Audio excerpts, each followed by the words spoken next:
மேடையில் இருக்கின்ற Baba Vijayakumar sir, NRI heroine, Indian இல்லை கஸ்தூரி மேடம், என்ஆர்ஐ ஹீரோயின் பெரிய. அது நான் சில பிக்சர்ஸ்ல நம்ம சொல்லுவேன், அமெரிக்கா నుంచి வில்லன் வந்தான். நான் ஒரு நட்சத்திர போராட்டம் சொல்லிட்டு ஒரு படம் எடுத்துட்டேன். அதுல கபீர் பேரிக்கு அமெரிக்கா నుంచి வர வச்சு நான் பண்ணேன். அதே மாதிரி கஸ்தூரி மேடம் కూడా ప్రేమ్ కలాట్ అమెరికా నుంచి వర వచ్చి இந்த படத்துல மேடம்కి செகண்ட் இன்னிங் ஸ்டார்ட் ஆயிடுச்சு. இது சும்மா ஒரு ட்ரைலர் விட்டாரு, இது மேல பாருங்க. அடுத்த இந்த சப்ஜெக்ட், இந்த பிக்சர் ஆர்டிஸ்ட் டெக்னீஷியன்ஸ்కి first I must congratulate, and they are getting first shield இந்த படத்துல. ஆர்டிஸ்ட்க்கு டெக்னீஷியன்ஸ்க்கு ஆல்ரெடி ஒரு ஷீல்டு வாங்கிட்டாரு. ஆனா பிக்சர் சக்சஸ். ட்ரைலர் பார்த்தாவே தெரியும் எல்லாருக்கே. ஸ்டோர் சமையல் டைம்ல ஒரு இது பார்த்தா அது சமையல் முடிஞ்சிச்சா இல்லையா தெரியும். அதே மாதிரி ட்ரைலர் பார்த்தாவே பிக்சர் பத்தி சொல்ல முடியும். ரிகார்டிங் பிரேம் கலாட் சொல்லணும்னா, கஸ்தூரி மேடம்க்கு 20 years, எனக்கு 25 years ஃப்ரெண்ட்ஷிப். எனக்கு அவர் தம்பி. நான் 87లో ఫిల్మ్ ప్రొడక్షన్ స్టార్ట్ பண்ணா. அவர் ఏ షిప్పింగ్లో గ్రీన్వేస్లో వేల பண்ணும்போது அங்கே 9 to 6, 6 to திருப்பி நைட் 2 వరకు is like my assistant, executive producer, co producer எல்லாமே.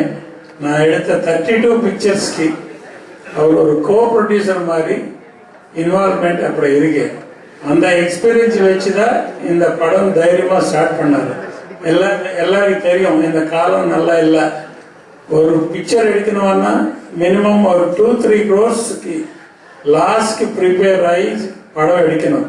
இல்லைன்னா நாளைக்கு சக்சஸ் ஆனா டபுள் தி அமௌண்ட் வரும், அது வேறு மேட்ரு. But risk 95%. இந்த சிச்சுவேஷன்లో ஒரு நாளைக்கு அவங்க கெஸ்ட் ஹவுஸ்లో டைரக்டர், ஹீரோ எல்லாரும் வந்து, அண்ணா ஒரு வாட்டி கொஞ்சம் ஒரு கதை கேளுங்க. அன்னைக்கு வரைக்கும் அவர் சொல்லலை நான் படம் எடுக்க போறேன், நான் இன்வால்வ் ஆகி இது பண்ண சொல்லிட்டு சும்மா ஒரு கதை கேளுங்க சொன்னார்.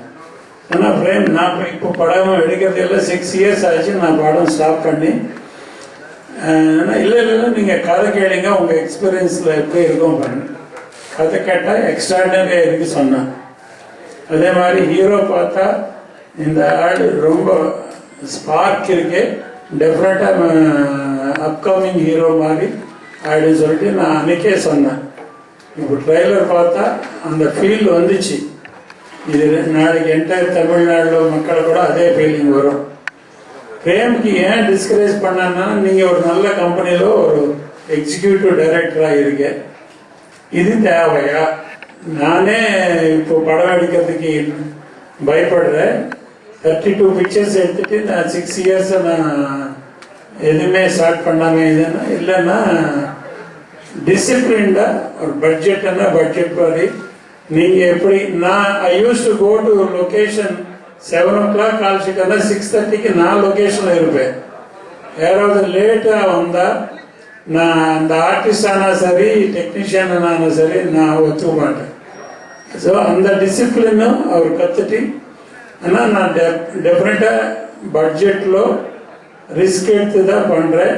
அட் தி சேம் டைம் டிசிப்ளினா பண்றேன். இது சும்மா நான் இதை ஃபேன்சியா எடுக்கல.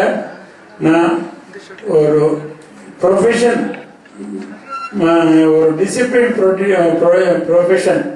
நான் ஆபீஸ்ல எப்படி வேலை பண்றேன் ஒரு டிசிப்ளின், அதே மாதிரி இது கூட சொன்னார். இப்போ பிரின்ஸ் கலாட் பத்தி சொல்லணும்னா, கஸ்தூரி சொன்னது அவர் ஒரு ஆர்டிஸ்ட் மாதிரி நான் நினைச்சேன். அவர் சின்ன வயசுல எனக்கு தெரியும்.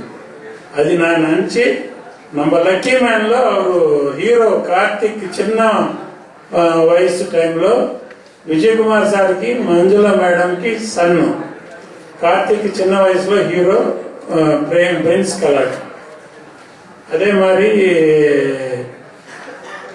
லக்கி மேன் மந்த்லி ஒரு டெலிகாஸ்ட் வந்துட்டே இருக்கு. அந்த டிவியில் பார்த்தா பிரின்ஸ் இப்போ பார்க்கலாம், ஒரு 6 வயசு 7 வயசு நினைக்கிறப்போ. இப்போ கஸ்தூரி மேடம் சொன்ன மாதிரி அவரே ஹீரோவாக நடிக்கலாம், பட் அது 2 ரெஸ்பான்சிபிலிட்டி வேண்டாம் சொல்லிட்டு ப்ரொடியூசர் ரெஸ்பான்சிபிலிட்டி ஏற்றுட்டாரு. அது நல்லது, பட் ரிஸ்கி. பட் பார்த்தா இப்போ ரொம்ப நல்லா இருக்கு.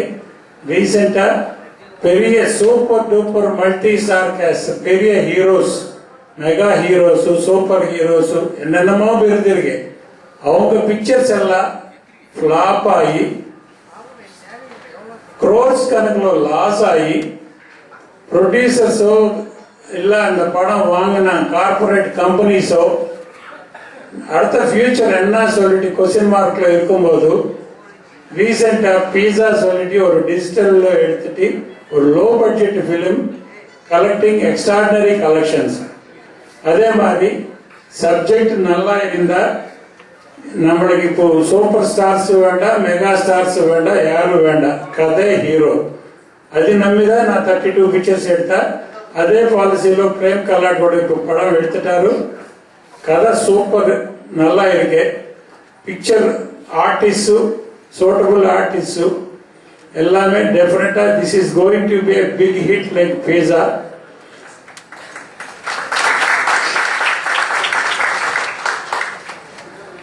I wish entire technicians, artists all the best, and expecting this picture will go to a super hit. Thank you. இங்கு வருகின்ற பத்திரிகை நண்பர்களுக்கும் தொலைக்காட்சி நண்பர்களுக்கும் முதற்கண் என் வணக்கத்தை தெரிவித்துக் கொள்கிறேன்.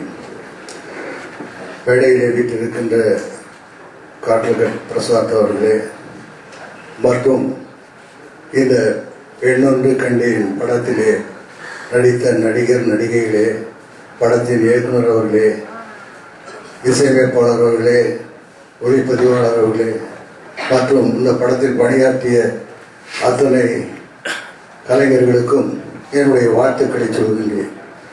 பிரேம் கலாட் அவர்கள் என்னுடைய நெருங்கிய நண்பர். எந்த ஒரு காரியத்தை எடுத்தாலும் முடிக்காமல் அவர் தூங்க மாட்டார். அந்த வகையிலே இந்த பெண்ணொன்று கண்டேன் படம் சிறந்த முறையிலே வந்திருக்கும், எடுத்திருப்பார்கள் என்று நம்புகிறேன். சமீபத்திலே தான் ஹார்ட் கிச்சன் ஈசிஆர் ரோட்ல முத்தப்பன் கோயில்ல இந்த பூஜை போட்டாங்க. பட துவக்க விழா, அதுக்கு போயிருந்தேன். இவ்வளவு சீக்கிரம் இந்த படத்தை முடிப்பாங்கன்னு நான் எதிர்பார்க்கல. அதுவும் நல்ல முறையிலே படத்தை எடுத்ததாக சொல்கிறார்கள். நான் பாட்டையும் கேட்கல, படத்துல ஒரு காட்சியும் பார்க்கல. ஆனா அந்த படத்துல பணியாற்றிய அத்தனை பேரும் மிகவும் ஊக்கம் உள்ளவர்கள், திறமைசாலிகள். நிச்சயமாக அவருடைய திறமை தமிழகம் மட்டுமல்ல இந்தியாவில் பெருமைப்படக்கூடிய அளவுக்கு அது இருக்கும் என்று கூறிக்கொண்டு, நீங்கள் எல்லாம் அவர்களை ஊக்குவிக்க வேண்டும், அவர்களை மக்களுக்கு எடுத்து காட்ட வேண்டும், அவர்கள் பட்ட கஷ்டங்களை நீங்கள் சொல்ல வேண்டும் என்று கேட்டுக்கொண்டு, வாழ்க வாழ்க வாழ்க தமிழ் என்று கூறி விடைபெறுகிறேன். நன்றி, வணக்கம்.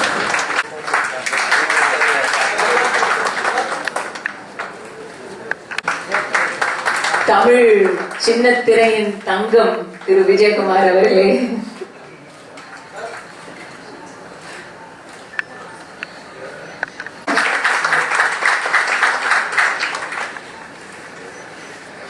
ஃப்ரெண்ட்ஸ் பேசிட்டு இருந்தாங்களா, அப்போ ஒருத்தர் சொல்றேன், மச்சான் என் லவருக்கு வந்து பர்த்டேனா என்ன கிஃப்ட் கொடுக்கலாம் அப்படின்னு கேட்டாங்க. அப்போ ஒன்று அவன் ஃப்ரெண்டு சொல்றான், எப்படிலாம் இருக்கும் அவன் ஃப்ரெண்டு அப்படின்னா, சூப்பர் ஃபிகர் மச்சான் அப்படின்னாங்களே. கொஞ்ச நேரம் யோசிச்சுட்டு அவன் சொன்னான், வேணா என் ஃபோன் நம்பரை கூட அப்படின்னா. இப்போ தயாரிப்பாளர் பிரின்ஸ் கலாத் அவர்கள் நன்றி உரை ஆற்றுவார். எல்லாருக்கும் வணக்கம். ப்ரெஸ் அண்ட் மீடியா வந்ததுக்கு ரொம்ப சந்தோஷம். இந்த படத்தை வந்து சக்ஸஸ் பண்ணுறது வந்து உங்கள் கையில் தான் இருக்குது. நீங்கள் தான் மக்கள்கிட்ட இந்த படத்தை வந்து ரீச் பண்ணணும். And special thanks to every one on stage. Prasad uncle, Vijayakumar uncle, thank you so much for coming. And special thanks to a special person, Kasturi ji, and also to my dad. I love you, Dad. Thank you so much.